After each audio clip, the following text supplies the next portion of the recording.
విజ్ఞప్తి చేస్తూ అనిపిస్తున్నాం. ఇప్పుడు గాలివీడిలో అభివృద్ధి జరగాలంటే తెలుగుదేశం పార్టీ రావాలి, మండిపల్లి రామప్రసాద్ రెడ్డి గారు ఎమ్మెల్యే కావాలని ఇంత స్వచ్ఛందంగా వేలాదిగా తరలి వచ్చినారు గాలివీడు మండల ప్రజలు. ఇప్పుడు గాలివీడు మండల ప్రజలను ఉద్దేశించి ఒక 2 నిమిషాలు మల్లికార్జున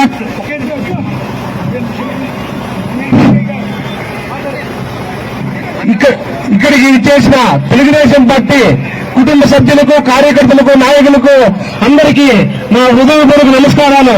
ఈ గత 5 ఏళ్లలో వైఎస్ఆర్సీపీ పాలనలో బడుగు బలహీన వర్గాల మీద దాదాపు 20,000 మంది మీద కేసులు పెట్టిన, అక్రమ కేసులు పెట్టినారు. అలాగే ఎంతో మందిని వేధించి వెంటాడి బీసీలను వెంటాడి నరక కూపం చూపించిన పార్టీ ఏదైనా ఉందంటే అది ఓన్లీ వైఎస్ఆర్ కాంగ్రెస్ పార్టీ.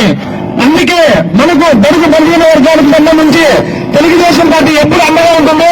అలాగే మన రాయచోట్లో శ్రీనివాసి మండిపల్లి కుటుంబాలు ఒకటే వల్ల బడుగు బలహీన వర్గాలకి ఎప్పుడు ఏమొచ్చినా ఏ కష్టకాలంలో వాళ్ళు అండగా ఉంటారు. కాబట్టి మన బీసీ సోదరులందరూ రామరంగకు మరియు ఎల్లి ఓటేసి మేము అఖండ మేధాతో కల్పించాలని కోరుతున్నాను.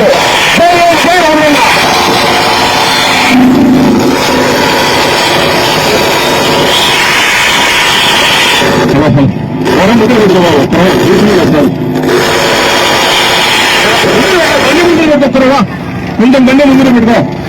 ఈ రోజు గాలివీడు మండలంలో విచ్చేసినటువంటి ఈ కార్యక్రమం